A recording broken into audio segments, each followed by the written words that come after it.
everyone and welcome back to SK1 and after so many days we are back again with another video. तो बहुत दिनों से video मैं shoot नहीं कर पा रहा था but again will be continued and then I am reminded कि बहुत दिन पहले मैंने इनफैक्ट जस्ट कुछ दिन पहले ही मैंने एक पोल किया था in which I asked जो टर्म मोशन होता है कोई भी ऑब्जेक्ट जैसे मूव करता है तो ये जो मोशन होता है there were actually 3 ऑप्शंस इसके नेचर के बारे में कि ये हमेशा एब्सोल्यूट होता है, ये हमेशा रिलेटिव होता है या फिर ये कभी कभी एब्सोल्यूट होता है, कभी कभी रिलेटिव होता है। सबको पता है majority of words obviously motion is always relative, जो कि हमें बचपन से सिखाया जाता है, उस पे आएंगे। But the thing is motion is relative. अब रिलेटिव टर्म का मतलब क्या है? जब आप रिलेटिव मोशन की बात करते हो तो वी ऑल नो कि यहाँ पे आप हमेशा खुद को रेस्ट पे मान सकते हो एंड कह सकते हो कि इवन अगर आप रेस्ट पे नहीं हो या फिर आप किसी व्हीकल में ड्राइव कर रहे हो फिर भी आप खुद को रेस्ट पे मान सकते हो।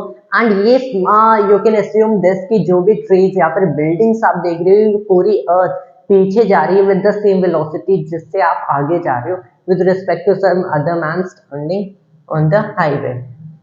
तो आप हमेशा खुद को रेस्ट पे मान सकते हो and the other person is moving.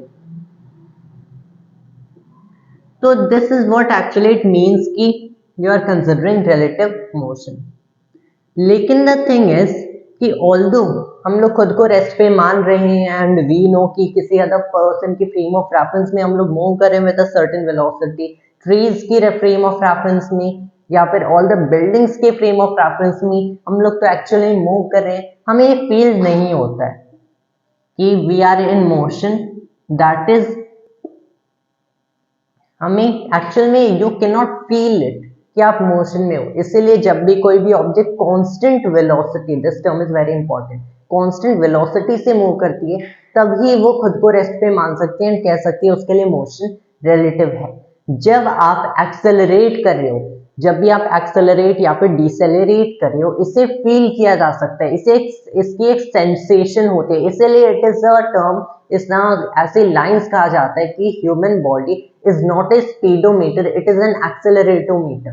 कि ह्यूमन बॉडी कभी भी आपकी स्पीड को मेजर नहीं करेगी बल्कि चेक करेगी आपकी एक्सेलरेशन क्या है। जितनी ज्यादा एक्सेलरेशन होगी उतना ज्यादा ये सेंसेशन होता है।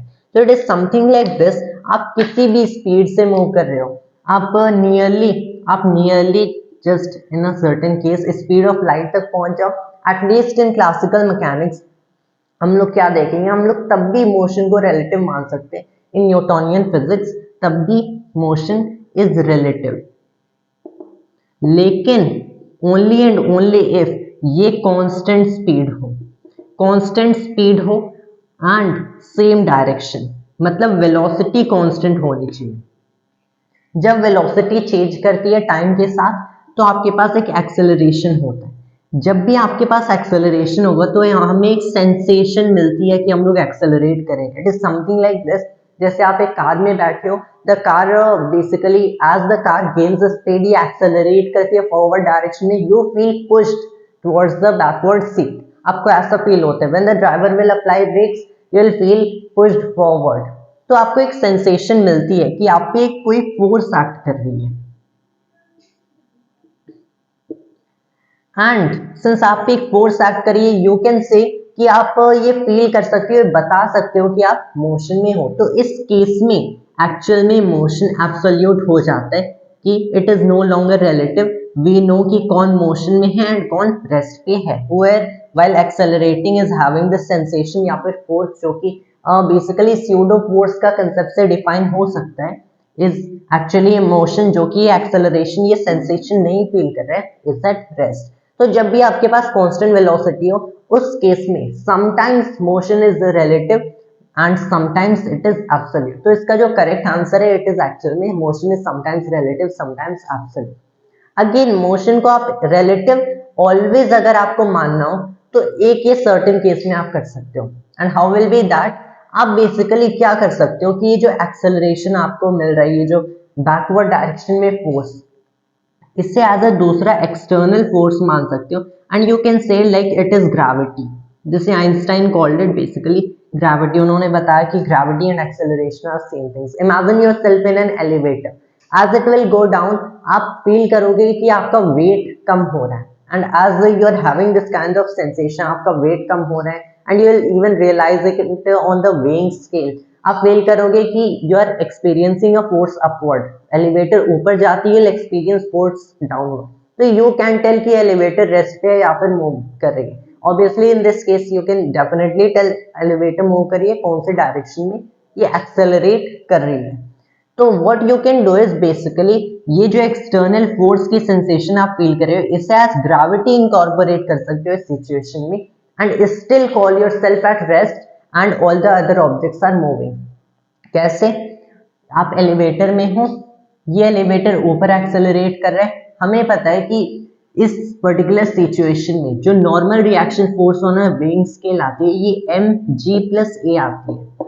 तो ये जो g+a टर्म है, रादर देन a को एक एक्सटर्नल एक्सेलरेशन कंसिडर किए, आप इससे g+a को ग्रेविटेशनल एक्सेलरेशन मान लो कि this is the gravitational acceleration now, कि अर्थ की ग्रेविटेशनल एक्सेलरेशन चेंज होगी, एंड इसीलिए अब आपको ये एक्स्ट्रा नॉर्मल रिएक्शन या फिर वेट फील हो रहा है। अगर यही नीचे जाती तो यहाँ पे हमें पता है n इक्वल्स mg-a होता, तो यू कैन जस्ट एज्यूम कि अब g-a is the gravitational acceleration, and since अब g-a इज ग्रेविटेशनल एक्सेलरेशन, बस मान लो कि अर्थ की समहाउ ग्रेविटी कम हो गई, and due to that basically हमें ऐसा फील हो रहा है कि हमारे ऊपर एक ऊपर डायरेक्शन में फोर्स एक्सर्ट हो रहा है जो कि ग्रेविटी की फोर्स को कम कर रहा है। इस पर्टिकुलर सिचुएशन में ये आइडिया आइंस्टाइन का था बेसिकली। इस सिचुएशन में आप एज दिस एक्सटर्नल फोर्स को ग्रेविटी मान सकते हो, साइडवेज फोर्स भी है आइंस्टाइन ने बताया, फिर भी आप इसे बेसिकली ग्रेविटी एस्यूम कर सकते हो। That is how it is set actually. तो अगर आप कंसिडर कर सकते हो इसे ग्रेविटी या फिर एज इन योर आइडिया कोई भी फोर्स कंसिडर कर लो, लेकिन जब तक ये आइडिया इनकॉर्पोरेट नहीं कर रहे हो, यू विल से कि motion is basically not always relative, but basically आप इसे समटाइम्स एब्सोल्यूट करोगे एंड समटाइम्स रिलेटिव करोगे। तो डिपेंड करता है सिचुएशन में, कांस्टेंट वेलोसिटी या motion is relative. Accelerated motion हो रहा है उस केस में मोशन एब्सोल्यूट हो जाते हैं, and you can always tell कौन ऑब्जेक्ट रेस्ट पे, कौन मूव कर रहा है। And there are also a lot of other interesting concepts about it. So sometime in future I'll bring videos over that. But that was all for today's video, and thanks to you all viewers.